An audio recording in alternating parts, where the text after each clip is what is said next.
नमस्कार दोस्तों, कैसे हो आप सभी लोग। आपका एक बार पुनः नवजीवन क्लासेस के YouTube चैनल पर हार्दिक अभिनंदन और स्वागत है। हम पढ़ रहे थे राजस्थान की कला व संस्कृति, उसमें हमने दुर्गों का अध्ययन किया। उनके बाद हमने कला व संस्कृति के अंतर्गत राजस्थान की जो भिन्न भिन्न जनजातियां हैं, अलग अलग जनजातियां हैं, उनका अध्ययन कर रहे हैं। हमने पिछले क्लास के अंदर मीणा जनजाति का वीडियो पूरा कंप्लीट कर दिया है। अगर आपने नहीं देखा है तो डिस्क्रिप्शन बॉक्स में लिंक है और आई बटन में भी आपको लिंक वहां पे मिल जाएगी।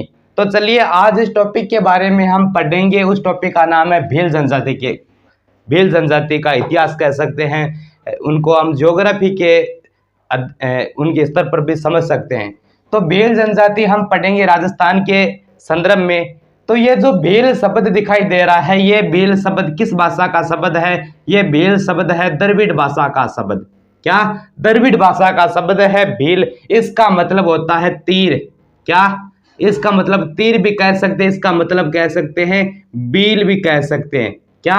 तीर भी कह सकते हैं, बील भी कह सकता है। और इसका मतलब क्या होता है? तीर चलाने वाले। क्या? तीर कमान चलाने वाले। तीर कमान चलाने वाले। तो यह है भील शब्द, द्रविड़ भाषा का शब्द है। तीर बोल सकते हैं या फिर बील बोल सकते हैं। इनके अलावा इसको तीर कमान चलाने वाले भी हमें बोल सकते हैं। आगे की अगर बात करूं तो इतिहास की दृष्टि से देखो, हमारे राजस्थान की इतिहास की दृष्टि में भी और रामायण महाभारत की दृष्टि से भी भील शब्द का काफी महत्व चला आता है। जिस प्रकार अगर आप देखते हो पुंजा भील। क्या? एक नाम आता है इतिहास में पुंजा भील। कौन था पुंजा भील? ये पुंजा भील महाराणा प्रताप का एक भील सेनापति था। क्या? भील सेनापति था और सर्वश्रेष्ठ सेनापति था, ये था पुंजा भील था। 2 नंबर की अगर मैं बात करूं मैं रामायण की। क्या? बात करूं मैं रामायण की, तो रामायण के अंदर एक दासी भी थी। दासी तो वैसे क्या हम कह नहीं सकते, लेकिन राम की एक भक्त थी। क्या नाम था उसका? जो बोर खिलाया करती थी। क्या? बोर खिलाया करती थी, जिसका नाम क्या है? सबरी। एक फेमस गाना भी है कि राम मेरे घर आना। और तीसरी अगर मैं बात करूं महाभारत की। क्या?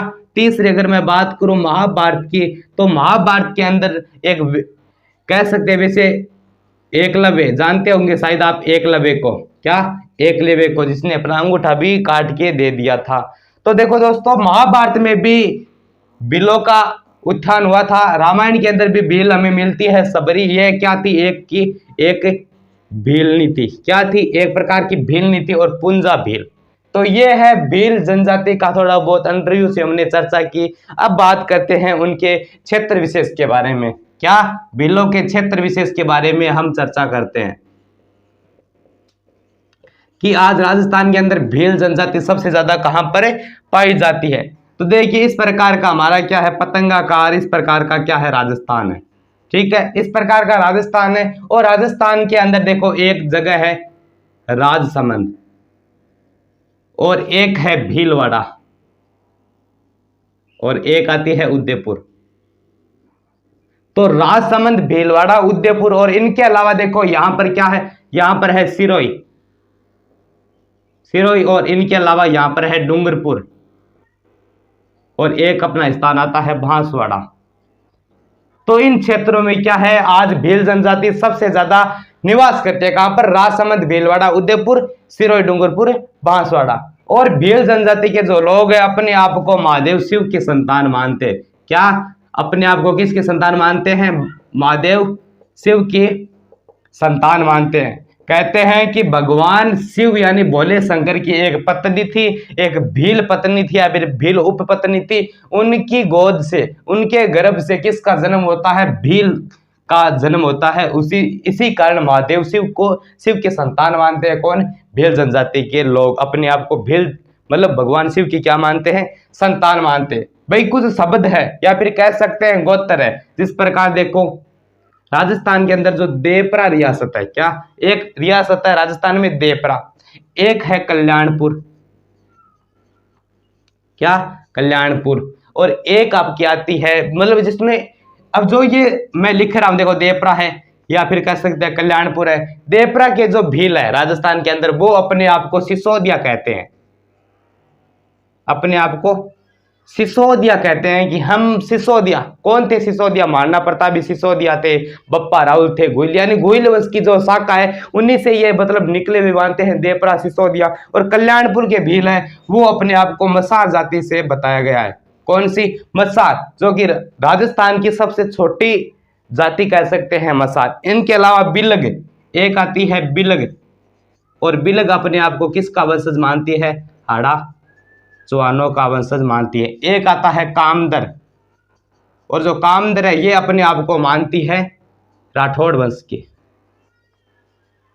तो ये कुछ रियासत कह सकते हैं या फिर कुछ गोत्र कह सकते हैं। जो देवपरा के भील है वो अपने आप को सिसोदिया के वंशज मानते हैं। कल्याणपुर वाले भील है वो अपने आप को मसार जाति से बताते हैं। और बिलग, बिलग ये जो भील है वो अपने आप को हाड़ा चौहान के बताते हैं। और कामदर वाले भील अपने आप को क्या बताते हैं? राठौड़ वंश से संबंधित बताते हैं। तो देखो अब बात करता हूं मैं संस्कृत साहित्य के अंतर्गत। देखो संस्कृत अगर साहित्य की अगर मैं बात करूं, क्या संस्कृत अगर साहित्य की मैं बात करूं तो संस्कृत साहित्य में एक शब्द मिलता है हमें, उस शब्द का नाम है निषाद, या फिर इसे कह सकते हैं पुलिंद। तो संस्कृत साहित्य में जो निषाद शब्द है, पुलिंद शब्द है, ये संस्कृत साहित्य में भीलों को निषाद कहा गया है। क्या?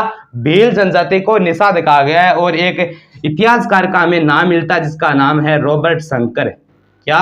रॉबर्ट शंकर ने इस निषाद को क्या बताया है? भीलों का आदि पुरुष बताया है। किसने? रॉबर्ट शंकर ने भीलों का आदि पुरुष किसे बताया है? निषाद ने बताया है। देखो एक व्यक्ति है जिसका नाम है थॉमसन, इतिहासकार भी है थॉमसन, और थॉमसन ने एक पुस्तक लिखी है भीली व्याकरण। क्या? भीली व्याकरण पुस्तक किसने लिखी है? थॉमसन ने लिखी है। तो ये तो थोड़ी बहुत अंडरव्यू की बात है। अब हम बात करते हैं उनके सामाजिक जीवन के बारे में कि उनका समाज किस प्रकार का था। अगर आप इनका स्क्रीनशॉट लेना चाहते हो पहले ले लीजिए।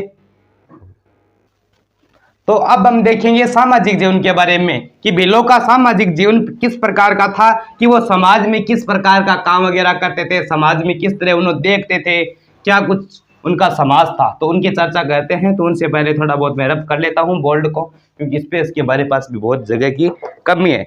तो किस चीज का अध्ययन करेंगे? अब करेंगे सामाजिक जीवन का, कि भीलों का सामाजिक जीवन किस प्रकार का था। सामाजिक जीवन, देखो सामाजिक यानी समाज, जीवन यानी उनका जीवन किस प्रकार है, भाई जिंदगी किस प्रकार चलती है। तो सामाजिक अगर जीवन की बात करते हैं, सबसे पहले बात करेंगे इसके समाज में क्या था, कौन सा समाज है। तो इस समाज है पितर सतात्मक, यानी बाप की घर भाई चाल है भाई। क्या? बाप है जगो घर को के भाई मुखिया है, राजस्थानी भाषा की बात करूं तो। ठीक है, अगला पॉइंट आता है घर। तो भील जनजाति के लोग घर को क्या कहते हैं? टापरा या फिर टोपरा। एक नाम आता है दरवाजा। क्या? दरवाजा। और दरवाजा को भील लोग क्या कहते हैं? डालिया। और भील लोग छोटे गांव को क्या कहते हैं? छोटे गांव। छोटे गांव को क्या कहते हैं? भील लोग छोटे गांव को कहते हैं फला। क्या? छोटे गांव को कहते हैं फला। और बड़े गांव को पाल। और जो बड़े गांव होते थे, बड़े गांव को भील लोग कहते हैं पाल। ठीक है, और बड़े गांव का मुखिया कौन होता है? बड़े गांव का मुखिया कहलाता है गमेती, या फिर उसे कहते हैं पालवी।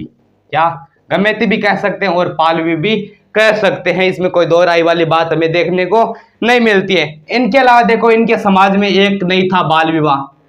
इनके समाज में छोटे बच्चों का क्या नहीं होता था? विवाह नहीं होता था। इनमें क्या था? इनमें था विधवा विवाह, यानी जिस स्त्री के पति की हत्या या फिर मृत्यु हो जाती है वो दोबारा क्या कर सकती है? शादी कर सकती है, विवाह कर सकती है।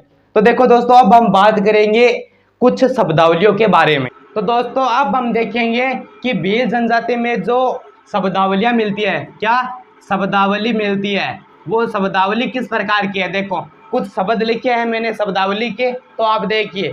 सबसे पहले शब्द क्या है? खेरदार। शब्द क्या है? खेरदार। खेरदार किसे कहते हैं? माता और पिता की आज्ञा को, माता पिता की आज्ञा को क्या कहते थे उस समय? खेरदार। माता पिता की आज्ञा जब लेते थे तो खेरदार बोलते थे। हाथीवाड़ो ये शब्द है, इसका मतलब होता है भील समाज में विवाह है। क्या? भील समाज में विवाह। शब्द आता है बगोरिया। बगोरिया क्या है? एक प्रकार का ये त्योहार है। किसका? भीलों का बगोरिया त्योहार है। दापा, जब भील जनजाति में विवाह होता है तो विवाह होते समय वधु को क्या, वर पक्ष को वधु पक्ष को पैसे देने पड़ते हैं। वर पक्ष यानी दूल्हे वाले दुल्हन वाले को पैसा देते हैं। दापा, हम सीडो क्या है, हम सीडो इनका क्या है, एक प्रकार का नृत्य है कह सकते हैं, या फिर इनका हम सीडो नृत्य भी है। एक आता है गुदवाना यानी चित्र नृत्य भी कह सकते हैं। इनके साथ साथ ये लोकगीत भी करते हैं, लोकगीत है इनका, और इस लोकगीत के साथ साथ ये क्या करते हैं, नृत्य करते हैं। ठीक है, चित्र गुदवाना, अपने शरीर पर चित्र गुदवाते थे। बागी बलौड़ी क्या है, इनकी राजभाषा, बागी बलौड़ी इनकी राजभाषा है। गहल शब्द का उस समय गहल को क्या कहते थे, बुर्जुग, यानी बुर्जुग होते जो बूढ़े लोग होते थे उनको गहल कहते थे, और गोत्र को क्या कहते थे, भील लोग, अटक, और राउत यानी दक्षिण राजस्थान की जनजाति, दक्षिण राजस्थान की जो भील थे, दक्षिण राजस्थान के भील, उसे कहते थे राउत मीणा। ठीक है, खेरदार माता पिता की आज्ञा से हाथी वेड़ो विवाह, बगोरिया त्योहार, दापा वर पक्ष को वधु पक्ष को मूल्य देना, हम सिडो लोकगीत है, गुदवाना चित्र है, बागी बलौड़ी इनकी राजभाषा है, गैल शब्द बुर्जुग है, अटक गोत्र है, राउत दक्षिणी राजस्थान है। माँ को क्या कहते थे, माँ को कहते थे आई, पिता को क्या कहते थे, पिता को कहते थे बाबा, क्या, पिता को कहते थे बाबा। इनके पिता को कहते थे बा, पिता को क्या कहते थे, उसको बा कहते थे। चाचा को क्या कहते थे, काका। दादा को कहते थे मोटा बा, और नाना को कहते थे बाबा, और फूफा को कहते थे माई, क्या, माई, और मामा को कहते थे मामो, क्या, मामो। ससुर को कहते थे सोरो, और सास को कहते थे हाउ, और ससुराल को क्या कहते थे, हारो, क्या, हारो। तो ये क्या है, कुछ शब्दावलियां हैं। अब बात करते हैं हम आगे की। एक शब्द आता है फायरे, क्या, फायरे, ये एक शब्द आता है। ये क्या है, ये भीलों का रणघोष है, यानी भीलों का रणघोष कह सकते हैं, या फिर भीलों का नारा कह सकते हैं। जब इसके ऊपर कोई संकट आ जाता है भीलों के ऊपर, तब फायरे का ये मतलब नाम लेते हैं, ये इनका नारा है, ये किसी संकट की सूचक होता है। और इसके साथ क्या बजाया जाता है, ढोल बजाया जाता है, क्या, इनके साथ बजाया जाता है ढोल। अब हम देखेंगे भीलों के धार्मिक जीवन के बारे में, क्या, भीलों का धार्मिक जीवन। अगर वीडियो पसंद आ रहा है तो चैनल को सब्सक्राइब करना बिल्कुल भी ना भूलें, क्योंकि इसी प्रकार के वीडियो आपको यहाँ पर मिलेंगे। क्या, अब देखेंगे भीलों का धार्मिक जीवन, भीलों का धार्मिक जीवन। तो सबसे पहले बात करेंगे इनके लोक देवता की। भीलों का जो लोक देवता है वो है टोरम जी। और भीलों का जो इष्ट देव है, इनके इष्ट देव है केसरिया नाथ जी, केसरिया नाथ जी। तो धार्मिक जीवन में देखो, एक तो आता है लोक देवता, कौन है, टोरम जी। एक आता है इष्ट देव कौन है, केसरिया नाथ जी। ठीक है, और केसरिया नाथ जी कहाँ पे इनकी समाधि स्थल है, धूलिया गांव में। धूलिया गांव में क्या है, धूलिया गांव उदयपुर में इनकी समाधि स्थल है, या फिर इनका पवित्र स्थान भी मान सकते हैं। इनके अनुसार हमने एक चीज़ पहले देखो, ये देख लीजिए आप, देखो परिधान की दृष्टि से भील को दो भागों में बांटा गया है। एक पोतिया भील और एक भील लंगोटिया भील। एक पोतिया भील और एक लंगोटिया भील। पहरान की दृष्टि से, यानी कि शरीर में किस तरह के कपड़े पहनते हैं, उनके अनुसार इसको दो भागों में बांटा गया है। एक आती है बराड़ी माता। एक माता आती है होवन माता। एक माता का नाम है खोड़ियाल माता। देखो, जो बराड़ी माता है इनका तो भित्ति चित्र की पूजा होती है, क्या, भित्ति चित्र की पूजा होती है। होवन माता है, कोई सामाजिक जीवन में हमारे दुख होते हैं, यानी कि दैनिक जीवन में जो दुख होते हैं उनकी दुखों को दूर करने के लिए होवन माता का हम सहारा लेते हैं। खोड़ियाल माता क्या है, अपंग लोगों की देवी है, अपंग लोग कह सकते हैं, या फिर विकलांग जो लोग होते थे उनको खोड़ियाल माता को ये पूछते थे। ठीक है, इनके तो मेले भी है। मेले कौन कौन से हैं, देखो मेलों की अगर मैं बात करूं, मेले एक है बेणेश्वर मेला, बेणेश्वर मेला है 3 नदियों के संगम पर बढ़ता है, माई, सोम और जाखम। नदी कौन कौन सी है?